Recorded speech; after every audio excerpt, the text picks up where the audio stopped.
Okay, hello everybody. Welcome to the stream. What's up? What's I up? What's up? This is gonna be a low effort stream for me, mostly because I've been battling a headache all day and I've been taking a lot of meds for it. Don't worry, I'm going to the doctor, but it's gonna be a bit difficult. We might have to end it slightly early, etc. Hmm. etc. Callum and I were debating about wheat picks before happening. So It's it's already started yeah. getting spicy. Yeah, so It's also a low energy stream from my end because I'm traveling tomorrow and yeah, I'm so stressed. Callum is going to a wedding. Yeah. Um, okay, so we are going to be continuing Train Valley. I think we have last time we played. What did we play, Callum? We played I think it was the Sand. it was I do not remember. We were talking about Lord of the Rings. Okay, yeah, this was no, we didn't finish this level. No, we did because there's the Back to the Future car. Oh, yes. Yeah, Okay, so we finished this level. We're on the next one. next one. We Hell do. yeah. Okay, so let me just get a quick look around. There's a dam over there. That's interesting. Uh, It's very picturesque, these towns I that we're destroying for I capitalism. do love this game and its art style a lot. I think there's something like I think you could show this game to somebody in 100 years, and I think they would still find it pleasant. Yeah. Um, I do have a sneaky sensation that if we were like in a Ghibli movie, we would be the villains. I don't know about that. I mean, like When public has trans. anyone in charge of building a train in a movie been the good guy? That is true, but I will have to I mean, it. Like I feel like that was just because Miyazaki lives in a country that has public transport, right? Like if Miyazaki was American, then all the Ghibli guys would just be building highways because that's. If Miyazaki was American. Uh, I'm serious, right? This is a hill that I'm willing to die on, right? Miyazaki comes from a country that has a long history of public transport, so for him, it's completely normal for somebody to just have a train, you know, and Yeah. like trains are No, not I'm just a politicized issue or whatever, but I'm just in thinking like American Ghibli, like my oh yeah. cousin Todd. Oh yeah, you like American McGee, but it's Japanese Miyazaki. You know. Have you Uh, watched that new Ghibli film, My Cousin Todd? um, It's about a bear. I just to think check, you can see the stream, right? I can see it. Okay, awesome. Everything is Um, running. are we unmuted? Yeah, we should be. Yeah, we are unmuted. Yes, on. Fantastic. I've not I don't. forgotten how to stream. I'm When I just bad do at it. that, but I was about to say when I do that, it is not from a lack of faith, but a genuine self-imposed anxiety. No, I totally understand. I'm just. It's not that I've Bless forgotten how you. to do streaming. Thank you. I'm just bad at it. Um. Okay. Fiddlestick. Oh, you know what's cool about this map is it's clearly like autumn, or as wrong people would say it, fall. And that means that it's like close to Halloween Yeah, I mean, I in think this there part of is the world, actually. which I presume is American. I think this game is European. I Oh, I fuck. I could be.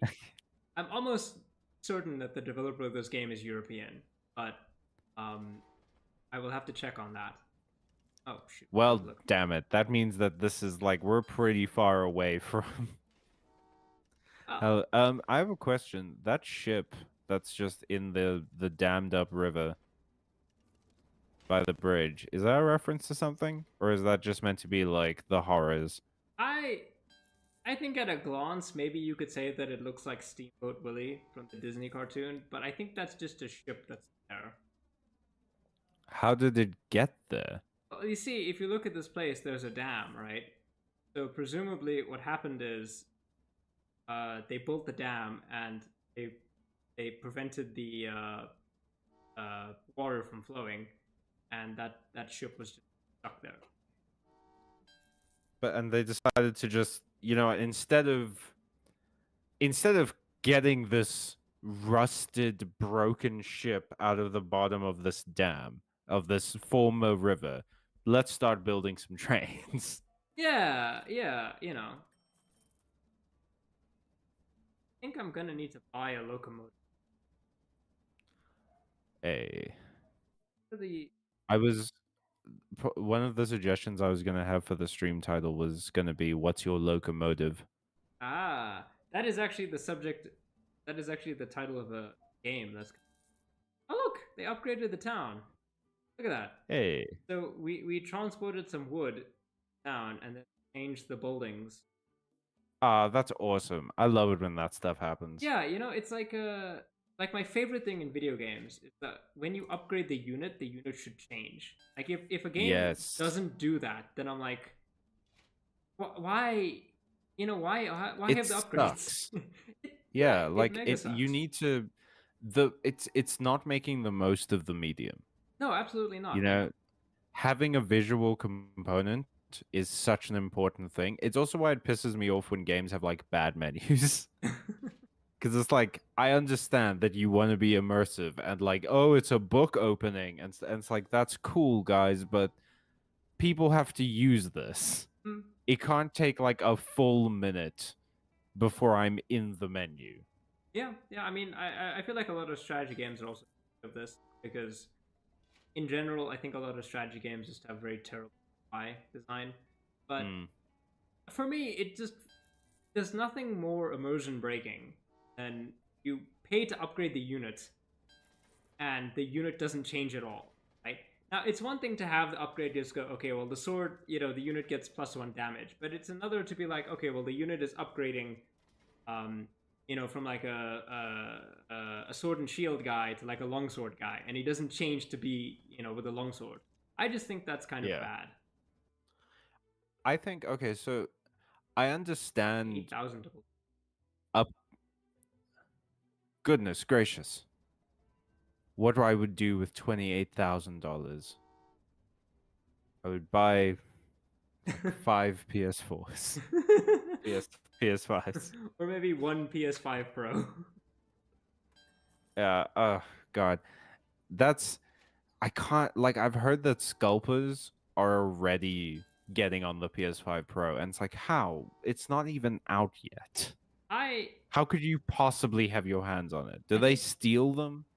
I think they must be doing like pre-orders or something. Surely that's how they're doing, not just hijacking trucks of Armored PS5s. trucks of PlayStations. It's like that scene in Chappie where that gangster is sitting on a throne of PS4s. Oh yeah, yeah. The Antwoord, right? I don't know. It was another gangster in that movie. There was like a rival gang. I don't know if it was Chappie, but it was a South African movie, and one of the gangsters was sitting on like a throne of PlayStation 4s. And I just thought, I saw that and I was like, do you think like anyone in his gang has considered just, I can take one? Yeah, just like hijack. It wouldn't break this throne, right? Yeah, yeah. I mean, that seems like He a. just sits. I hate to say this, but it's like a very South African gangster thing to be like PlayStation 4. you know.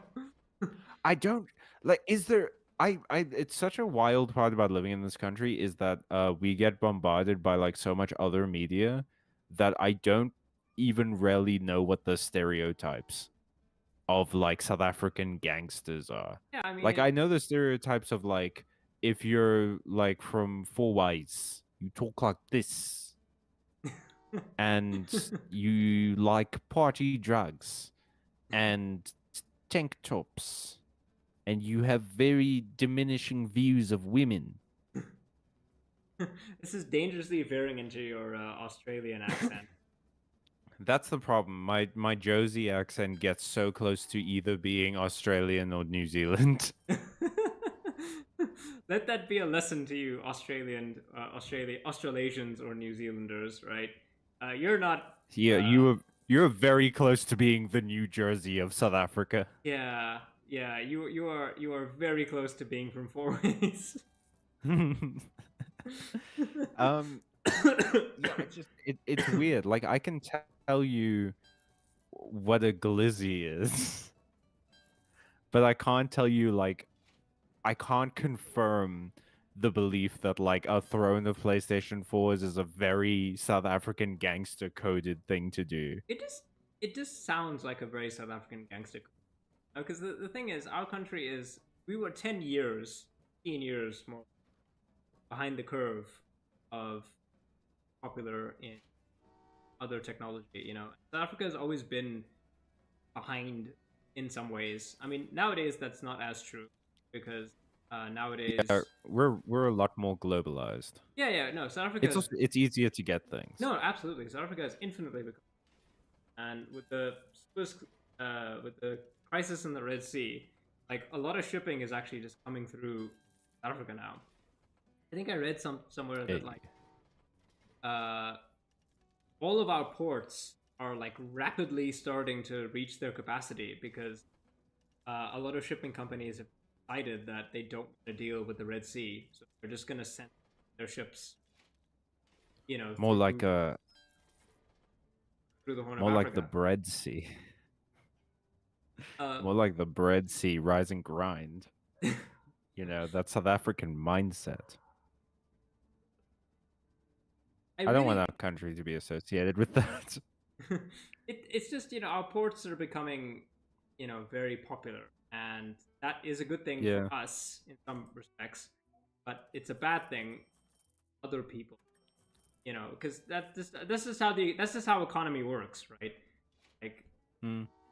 in a lot of cases, but one of the side effects of that is, of course, that like from a globalization perspective, it's actually much more convenient now to send things to South Africa because you can send Yeah. other things to South Africa as well, right? And we do produce things. Uh, But we make no, most of our money fiddlesticks. off of like imports, don't we? Imports and exports, that's like our main thing. I got distracted, and one of the trains went. No. Yeah, so we lost out one of the You see. stars. Oh, damn. It's Well, it's fine. We're not. I'm not. we'll find a way to live. This is not a speed run of this game, guys. I'm not That's gonna. not what the speed run is. Sorry, this is not a 100% completionist run. Yeah. I am not But gonna no, okay, be. the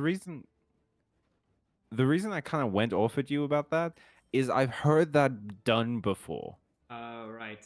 People Where like. people will go like, I'm trying to get those achievements, man, and then someone will go like speed run, and it's like that's not what that means. Okay, no, fair, absolutely. It would be faster if you're doing a speed run. Generally, you have to state that it's an any percent speed run because that means getting through the game ASAP. That's the fastest speed run you can do. But if you're doing a full achievement speed run, that's a different thing. Yeah, I just wish there was a word. Like speedrun, I think the reason why it's often that speedrun is a great shorthand for just saying something, Mm, right? Like, yeah. what is a convenient, basically one word description for 100% beating a game? I don't think there is one. Trophy wife. What? Because, like, it's trophies. You get, or platinum. There we go, platinum. Platinum. Yeah, I platinumed this. That just doesn't seem. It just doesn't. I don't know. It just doesn't roll off the tongue. Maybe I'm biased. I guess so, but whenever I say to you, as far as I know, you have never owned a PlayStation, correct? Yes, I am 100% an Xbox. Which is wild to me. But and we'll get into why in a moment. But like I will say to you, I platinumed God of War Ragnarok, and you will fully understand what I mean. Yeah, I do. But that's a Sony thing. Like the reason it's called platinuming is because like PlayStation ranks the trophies you get for getting achievements by precious metals, where like the common sort of trophies generally are bronze. Yeah. Slightly more hidden is like silver. The big moments in a game, like finishing an important boss fight or whatever, is gold. And if you get all of the trophies, you get a platinum trophy. That's why it's called platinuming. Yeah, I just don't think that rolls off the tongue very nice. That's the thing, right? 100%ing. Because because if I say speedrun, everybody, we all know what that means. I just think maybe there should be another word for it. I guess so. It used to be called achievement hunting. If Yeah, you I were mean, the thing is, specifically like, going for achievement it. hunting is not incorrect. But the problem is, It's a so mouthful. it's a mouthful, right? You know how I was watching Yahtzee talk about the Silent Hill make, right? Mm-hmm. You know how he basically has a point where it's like modern gaming language is actually a lot more obtuse, really, in some respects now, because we have all these new terms. Back then, things like like remakes and things like that didn't exist, so that remake. Now it's so much. There's so much more that goes into like talking about like video games and design language and things like that. What so that like Silent Hill can be in a genre, and it just, I think we lose some clarity. I think. Okay, Yeah, it doesn't. I think we're gonna 3-star this. I needed to be Hey, much that's faster. about the average of my life. I needed to be a much faster, I think, to get the the third of the time-based medals. But we're not that far away. We're like a minute, maybe. Nice. I So mean, 3 stars is my sweet spot. That's my zone. yeah, yeah. I mean, I don't want to 100% complete anything. I really I've feel compelled. 100% completed some things, and let me tell you, sometimes it feels amazing, and sometimes it's like, well, Yeah, I think I remember having a discussion with from our Discord about why like achievements in video games kind of suck. Uh oh shoot, came on. Okay, so this is interesting. There look like some botanical gardens, atriums, atriums. Yes, that looks like atriums and a platriums. rubber factory. Is Rubber? that not glue? Tires. Tires? Okay, so this Metal level Gear? middle. Okay, so Metal Gear! this level introduces a bunch of more complicated things. So we need to get glass and tires. To get the glass, we have to get sand. To get the sand, we have to build a sand factory. To get the glass, we have to build a glass factory. And right now, all we have is rubber, because none of the towns want any basic goods. They only want finished products. They want glass, tires. That's going to be a challenge. Okay. Also, we are not allowed to upgrade any of our engines. Which means we're going to be doing this with old-fashioned steam trains. Hell yeah. And I'm not sure if you guys were noticing, but I was upgrading the trains, last one, and those trains can carry 3 when they get upgraded from a basic steam engine to advanced steam. Gonna be, I think, this. That's generally speaking, just to talk a little bit about some of the strategy of this game. If you are interested in learning a little bit about like what makes it tick, this game is all about production chains. So if you're starting at the bottom, you want to try and satisfy the needs of the most basic things to get money to start developing further in your economy, right? Yeah. Yeah? Oh, okay. No, Sorry. I'm listening. Yeah. So you want to start to develop so for example, rubber and sand are low tier resources. They just require people in order to work. So you can just keep sending trains to them and you can actually get a lot of money. What I like to do is I like to basically overstuff the production. So you see that like the sand has like a 1 out of 6. So you can get like 6 units of sand stored there. But in actuality, you can have 12 people there. 6 people who get used up to make the 6 sand, and a remaining 6 that can just stay there. So you can get quite a lot What's of the money. benefit of keeping them there, though? Oh, so once the station is full, you can still send people and you can still get money for moving people to that area. So for there, it's already got 4 rubber, but I'll get a 2,000 bonus cash. Well, I'll get 2,000 cash for sending 2 guys there. And now, if the station sends out rubber, it will immediately start production. I see. Is Now, this like... yes. Are we in a limestone quarry? What is up with this crystalline... What do you mean? Look at the white rock around the tire factory. I think that is marble.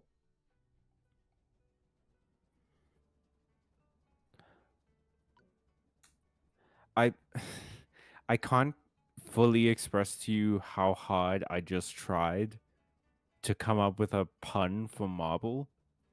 Like how far I went deep into my mind palace. And I was like throwing books off of shelves, and I was like, it must be here.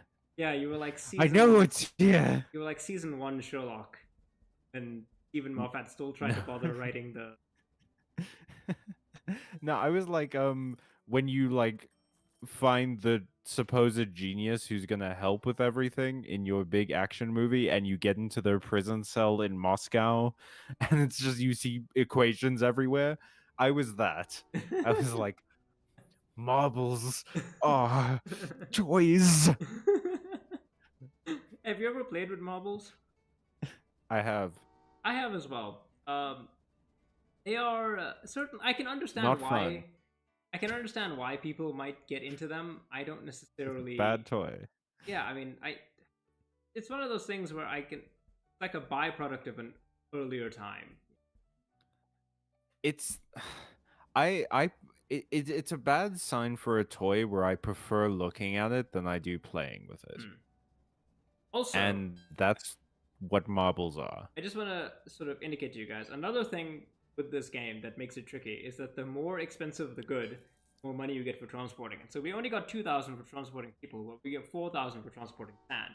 And you'll see that when we transport glass, we'll get even more money, right? So the part of the game that is a puzzle is trying to figure out how to maximize your productivity chain so that your cash comes in at a rate to keep expanding, right? Because if you don't figure that out, we'll run into a situation where you run out of money. And if you run out of money, the game is over.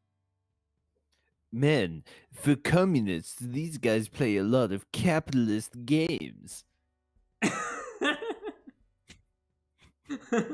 Well, you know, I can't believe we haven't gotten a comment like that yet. it's, you know, I'm not surprised that we haven't gotten a comment like that because really, on the face of it, like most of the games that are about story games that have like complicated stories will at least have some elements of communism in there. But anytime you're trying to think about a productivity game, it's usually capitalist because we associate. It kind of has to be.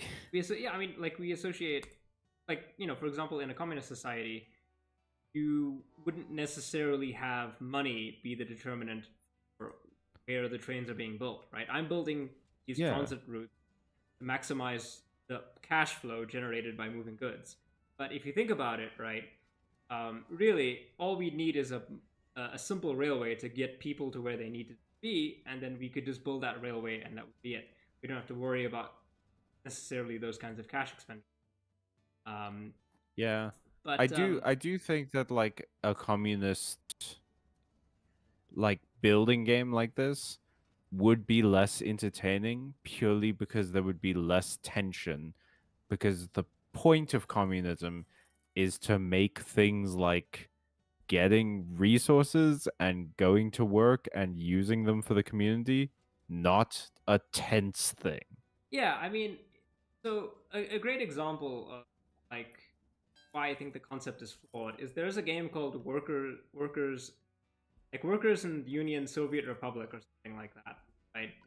And That's a fun name. Even a game that is ostensibly about the Soviet Union still has to make use of concepts like market economies, because ultimately, if you had a game where you were actually trying to structure the economy around humanistic sort of communist ideals, it wouldn't be, it wouldn't necessarily have a lot of the tension that you expect in a kind of game. Like, for example, you don't have to have capitalism to necessarily have tension in resource management. A great example of this is Frostpunk, right?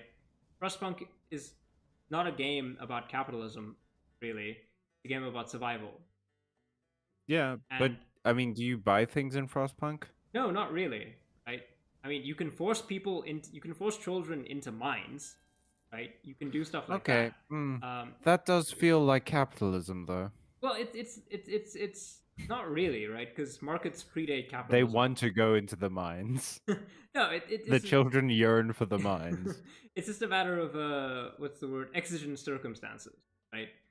That's the way that I guess I would describe it. Is that in a you don't have to put them in, but you have to make trade offs. I think the game ultimately is about making a point that like in an extreme scenario, like actually you don't want to have capitalism. Like in World War II, for example, the U.S. government just suspended a lot of things about capitalism because it turns out that uh, orientating your economy around profiteering is a very bad way to make sure that your war factories turn out the goods that you need to fight the war, right? So Mm. there are ways to do it, but like, I think if we're going to have games that are about communism, I think it's more important to have them be in opposition to capitalism, talk about capitalism rather than just here's our utopian game, right? Yeah, yeah. Because I mean, It's also I'm not opposed to utopian game ideas, right? Like there's a game that I think is quite good called Terra Nil about gardening and repopulating a wasteland of a world, from ecological collapse. I think that's a great idea to do, but obviously the game makes a bunch of crazy assumptions about how you could do that won't work in real life. You can't just put down a windmill and say that generates a whole bunch of electricity or whatever. okay, but that is, I think, sort of you're playing a game suspension of disbelief, because I mean, at the same time, you can't spawn 1,600 European soldiers at once in Civilization or Age of Empires or whatever. But it's like that's how the game works. It's a game. I do think at a certain point, like realism is an acceptable sacrifice. Yeah, I think so too. I just think it's necessary to have the player buy into doing, right. So a great example of this is in strategy games. Yes, there are different levels of strategy games regarding like what is powerful and what isn't. If you had it be that like your soldiers in Age of Empires were spawning in with laser rifles, I think everybody would assume that something weird is going on here, right? Your historical fantasy, your not fantasy, but your historical game. Suddenly, there are people with laser rifles. What's going on, right? There, Suddenly, it's fun. oh, I would beg to differ over there. But I don't know, man. I have memories of playing Age of Empires, but like Warcraft and Age of Mythology was better. I think they're different games. I think that I like historical stuff. I like historical games. I think there is a place for it. History can't beat dragons. History cannot beat Jedis. I'm sorry. It's not it's non-negotiable. Like I love it, but if I have the option to play as someone who can summon actual literal Anubis, like literally the god Anubis, and play as someone who's like gonna die of dysentery in 3 years, I'm obviously picking the Anubis guy. I don't know. I It's a guess no-brainer. I guess it depends, right? I really like realism in my games, and for me, it's sometimes very interesting to try and play with certain kinds of historical expectations, historical understandings. Um, I think that I guess it just depends, right? I guess it depends on like what I'm feeling for, because I absolutely would agree with you that if I am in the mood for a game where I ride a dragon and do dragon battles with that I don't want to have to be bothered by the Don't fact. have to do a puzzle where it's like take your armor off. It takes 3 hours. Or, like you find out that suddenly, air resistance is real and you can't really ride a dragon because a human body is not designed to be Yeah. exposed to that kind of air resistance. Yeah, like at a certain point, I just need you to like bear with me. It's magic, okay? Yeah, yeah. I mean, I guess it depends, right? Like, I was thinking about I making a don't video. remember. Oh, no, go ahead. Yeah, there was an author. I don't remember who the author was who said this, but they were in an interview, and someone was asking them about like sort of the parameters of their fantasy world in one of those sort of like, but how does this work? How does that work in relation to this kind of way? And I remember the author very iconically just looked at them and was like, this is all bullshit, right? Yes. And I do think that that is kind of at a certain point where you need to remember this is all bullshit. It doesn't have to work properly. Yeah, I know, but It is okay for Fantasy Town to not have a properly functional sewage system that you see in depth. yeah, I guess it just depends on the degree to which you can get your audience to buy in, right? Like, I was thinking about making a video about realism, and like Shadiversity is very obsessive. But the thing is, what does realism mean to somebody like Shad? Well, it means that you have fantasy stories that are just about white guys. All of them are straight. There is a woman, but she doesn't have any agency. You know, what realism means to him is very different to what realism might mean to somebody else. For me, I think it's really weird that Westeros has 3 mints, and I will not stop going on about that, George. What are you doing? Why did you make Westeros have 3 mints? How? Yeah, sometimes I wonder if like okay, I honestly the second you like point out issues with A Song of Ice and Fire and stuff, I'm like, yeah, you know what, I can see that. But I do wonder if it's a case of like these books have been unfortunately in a state of what's the word I'm looking for? They have been unfinished for long enough that Oh no, people no, have been able absolutely, to do this. absolutely, absolutely, 100 million%. Right. The only reason why, well, not the only reason, but one reason why I feel so comfortable being so critical about George R. R. Martin's work is because it's unfinished. It's unfinished, and I'm It's left. just been it's been so It's long that it's people can exactly. think about it to this degree. It's been so long that basically the only people who are left in the fandom are the people who are going to hyperfixate on the kinds of Yeah. things. And the thing is, right, Lord of the Rings also has a lot of issues. If you're a Tolkien scholar, you can talk about these kinds of issues. No, I'm not talking about like whether the eagles to fight a Mordor or whatever. That's a solved issue. I'm talking about like legitimate questions That's a wait, what? about legitimate That's a questions. solved issue? Yeah, Tolkien himself explicitly states that it was not possible to fight a right. It's a whole thing, right? But the point is, um, you know, we don't have those. It's not as the stories are finished. So when people are quibbling about that stuff, other people can look at them and go, "Why are you quibbling about this?" It's not as weird. But the only people left in the Song of Ice and Fire fandom are the people who are gonna quibble, right? Yeah. 4 stars, It's not bad. Yeah. nice. Cuz it's a thing of like I do think George R. R. Martin kind of does what I was talking about where it's a case of he is very good at character writing, and because of that you can kind of look at things like this doesn't really make sense or whatever and not care because the characters draw you in so much. And I think that gets lost because it's been so long that now we know the characters so well that we can go, okay, but now the backgrounds have kind of fallen apart. Yeah, I mean, if you're These are waiting great for actors. It's a shame that their set is made of cardboard. the best way to ruin a mystery is to let the mystery linger, right? Like Mm. George's stories are ultimately full of mystery. What's gonna happen with John? What's the whole deal with the with Danny and Westeros? What all ultimately the major How issue. much time travel is in it? Yeah, how much time travel is in it? Like, you know, Which is fetus is a witch? is there actually an explanation here for like the Empire of the Dawn? Uh, what's Martin gonna do with the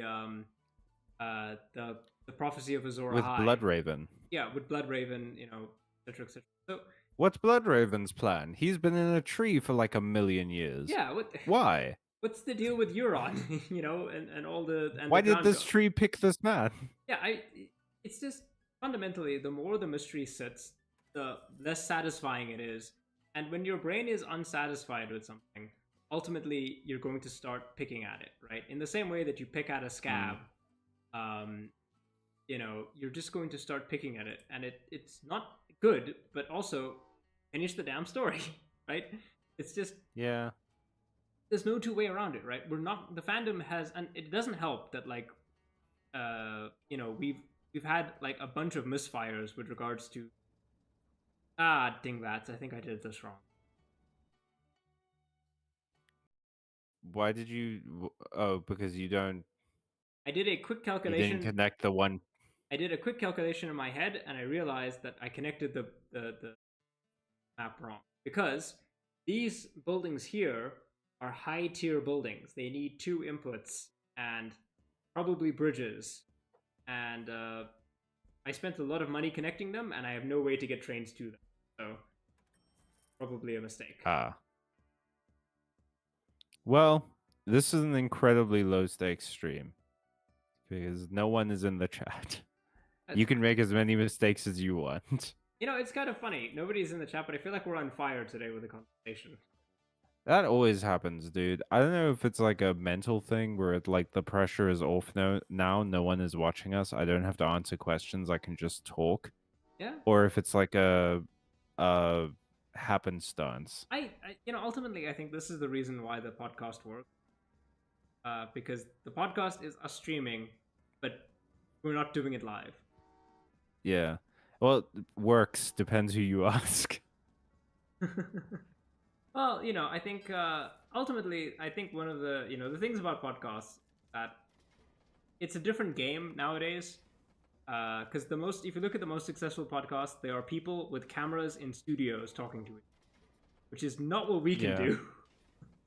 No. We could definitely we do not have the space yeah, or the money. We don't have the space or the money or any of that stuff. So we are not going to be. I also think that podcasts have kind of lost that conversational vibe. I mean, or like some podcasts are it's not not even even real, lost. right? Would it? What? There's a trend of like people making fake podcasts where they are pretending to actually be doing a podcast, but they are in fact faking it the whole time. It's weird. Do you mean like it's scripted? No, Or but like people are not actually talking to each other. They're pretending to talk to each other live, but they're not. Yeah, it's weird. so like they pre-record themselves talking to each other.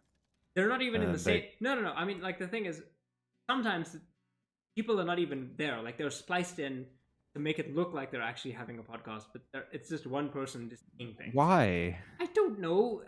It was something. Why would you do that?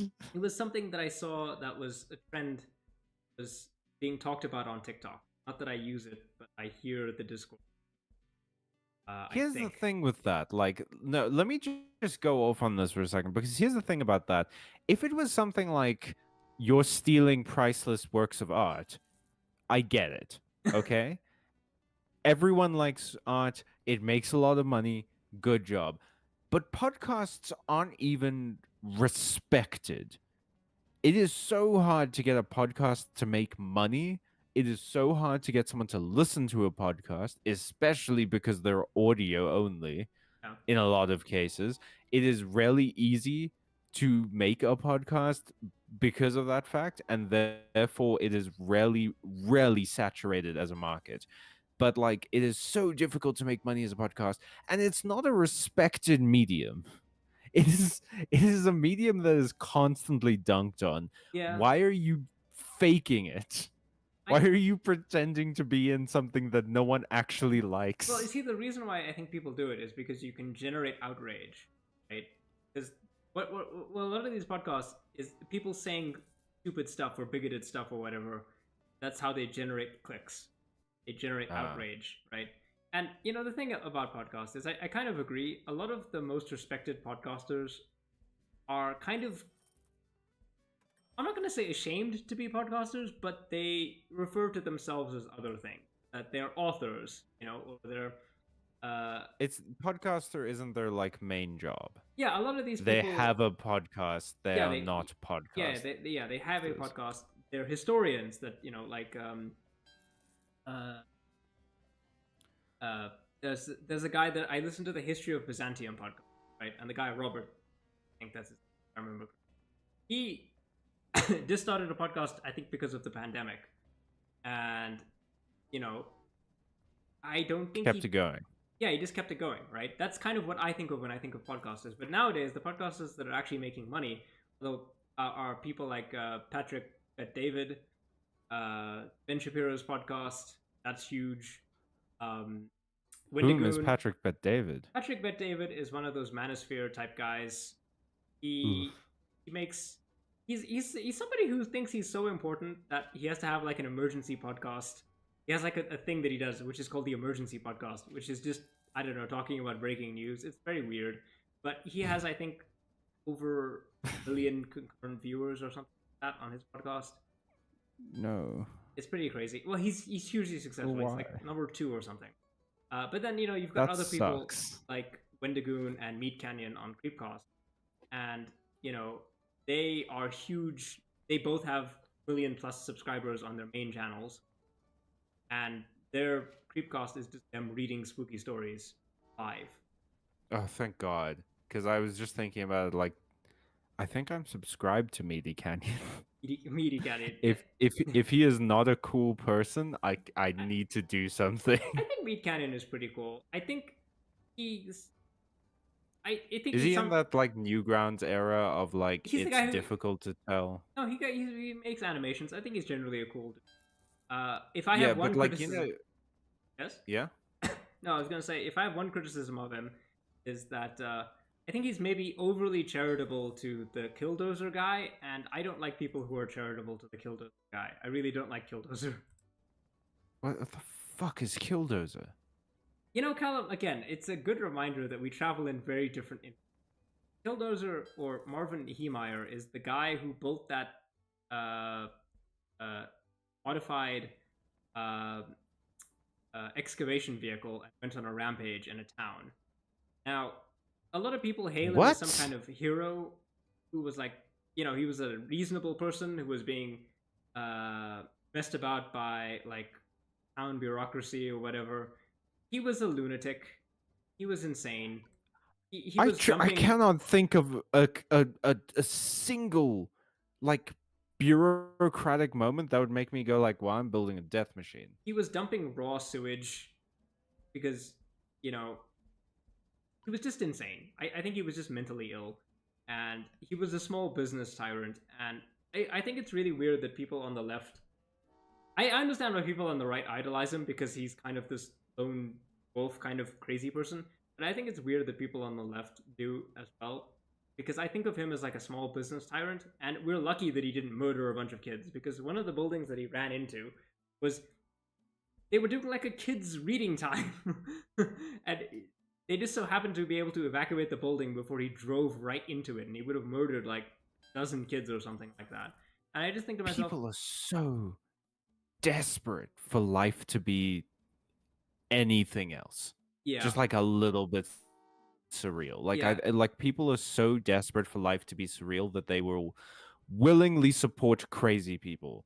yeah. I think And not in like a this guy's mentally ill, we shouldn't call him crazy. No, like once you start hurting people with it, you're crazy. yeah, I mean, like, if you think about what happened, is the Killdozer Rampage is a great example of like American insanity, right? Because here's a guy, he thinks that the government, the local government, mind you, is conspiring with a real estate company to take his land.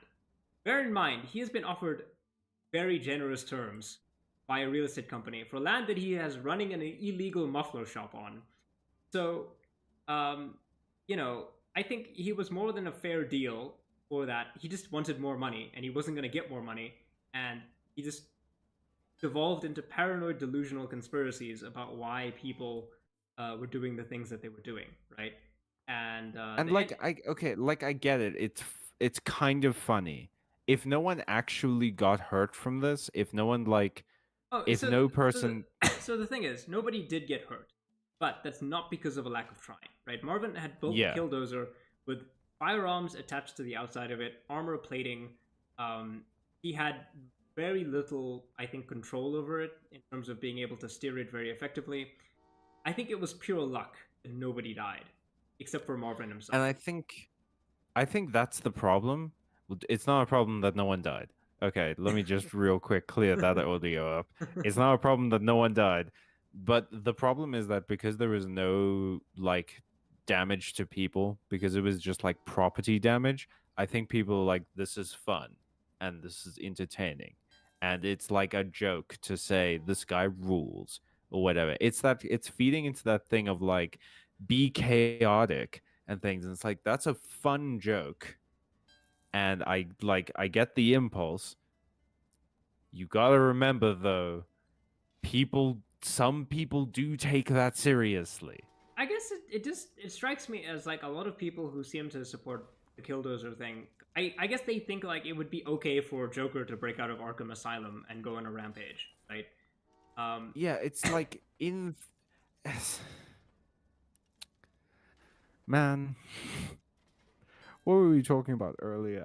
I had like a whole conversation I wanted to have with you, and then you said 5 crazy things in a row, and I got swept away. I That's can't remember what I wanted to tell you. that's my power, Callum. That's my secret. I'm always unhinged.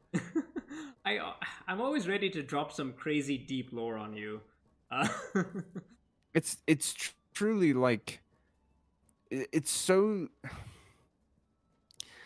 There are some times where I've been watching the latest Dimension 20, which is the next season of Misfits and Magic, which is like a parody of Harry Potter.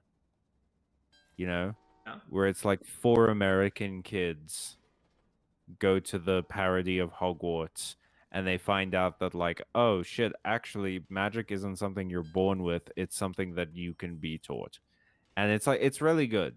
That was a minor spoiler. If you want to go watch the show, please go and watch it. It's super good. It's very funny. But it's obviously has made me think about like Harry Potter and stuff a lot more. And that kind of like that sort of my not necessarily Harry Potter, but my like beloved urban fantasy of you know wizards and stuff like that being in and around and hidden worlds. Like I think urban fantasy is always going to be super attractive because I think everyone's had that moment in life where they've just seen a door and they didn't know where it went to. And so they're immediately like, that goes to the underworld, or that's where Well, I mean, Narnia is. it's Something. like it's a very plausible kind of thing for people to believe in, Like, oh, the appeal of urban fantasy is that it's the real world, the world that you're familiar with. But if you look under that stairs, that cupboard, there are some pixies, and they're playing. There's an abused child. Well, He's also magic. I forgot that part. yeah, yeah.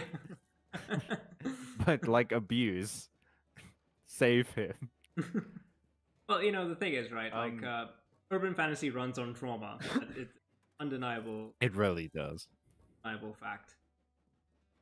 Although I think like you would be able to do. I don't know, because I don't know if it's necessarily even trauma.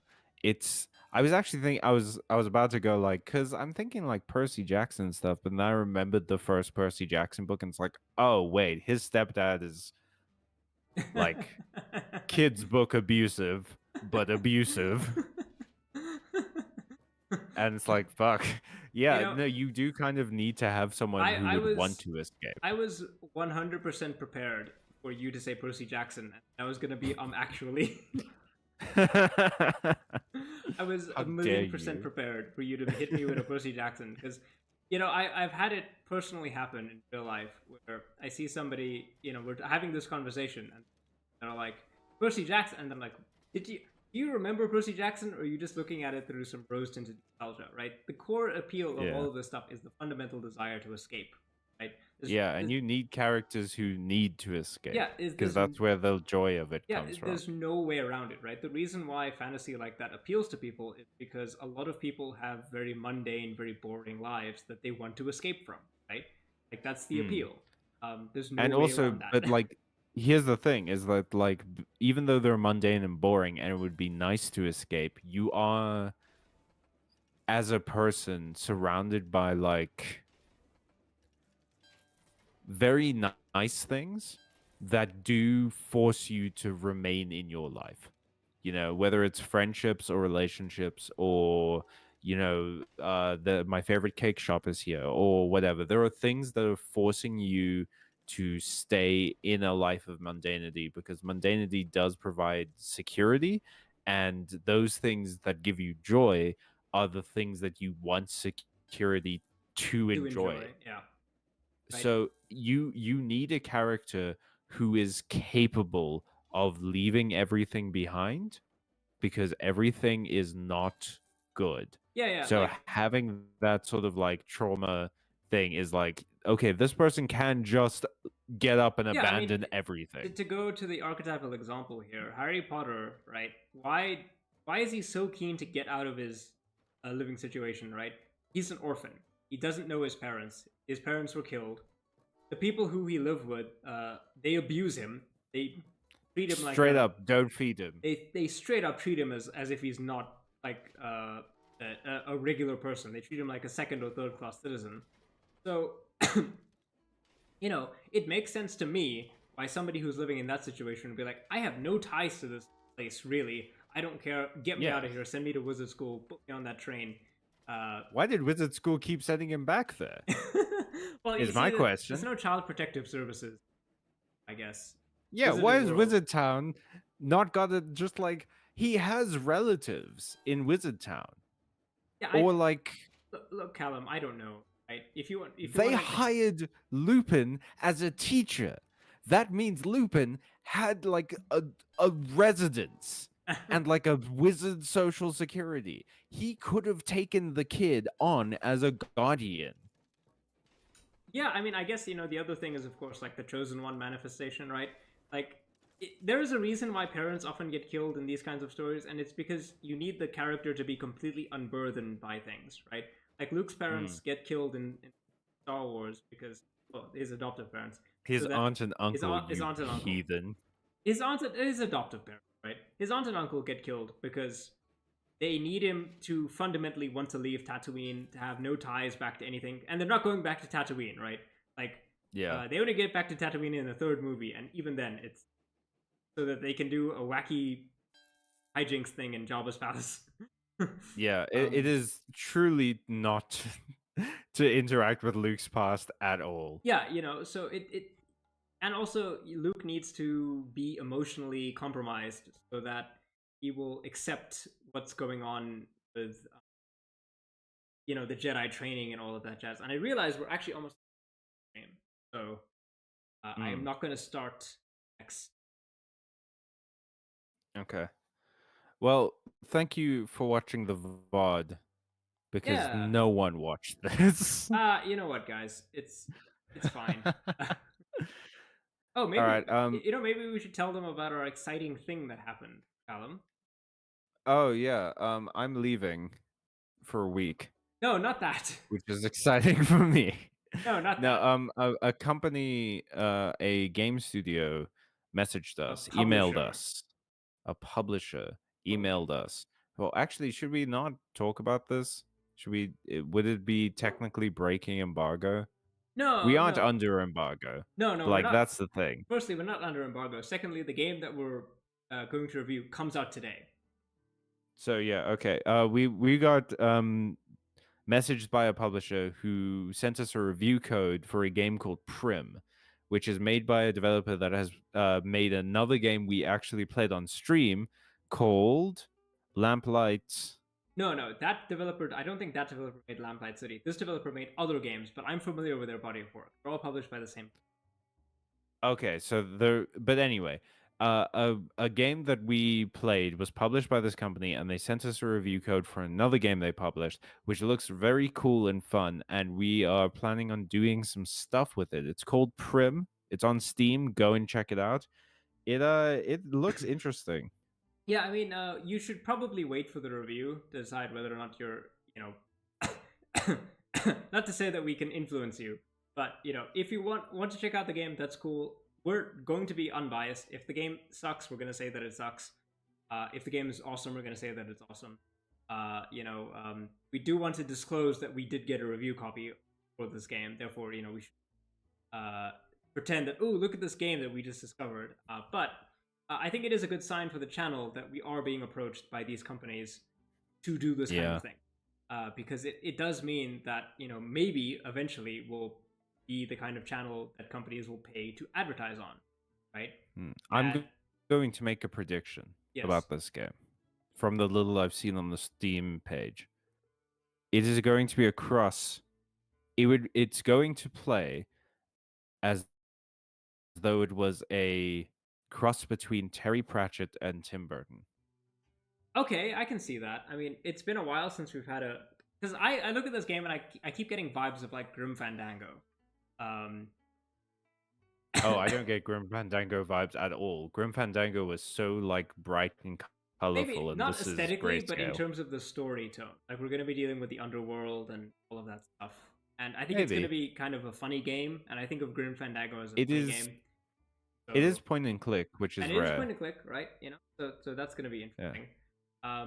So, but yeah, I mean, thank you very much for watching the stream. Yeah, thanks very much for watching the stream. Also, I just gotta say, I do love this level. It's got pyramids, which is super cool, and like ancient ruins, and it just makes me think of like of the Mummy. Just before we get going, Manaburnt is here. Oh. He said, "Damn, I fell asleep." Okay. Hey, you and me both, but we're getting close to sleep. I've been in a medicated haze for a lot of the day. I totally get it. My whole week has been dedicated to going somewhere else. Okay, I'm just gonna put us on the stream ending soon. Yeah, you hadn't slept all day. You thought it was earlier. Oh, no worries. You can watch the VOD. Yeah, I mean, the VOD is around. There's a hidden surprise in the VOD, I guess. Yeah. Here's a hint to the surprise. This is gonna be so stupid. Are you ready? Brace yourself. She directed on my Tim to Burton. Oh my god, Callum. Oh. Oh. I can feel my headache coming back. Oh. Oh, it hit me the first time when I thought of it and then said it, and then it hit me the second time when you reacted. I can't believe you waited to drop that on me. God damn it. Oh, my headache is back. I have had that in my back pocket. Pass this curse on to me, Callum. Hour. Okay, yeah, well, I'm going to end the stream now because... together. Thanks everybody. This has been a roller coaster. Sorry, I mean a train valley. Hey. Okay. A streetcar named Desire. Title of the next stream. Good night, everybody. Bye-bye.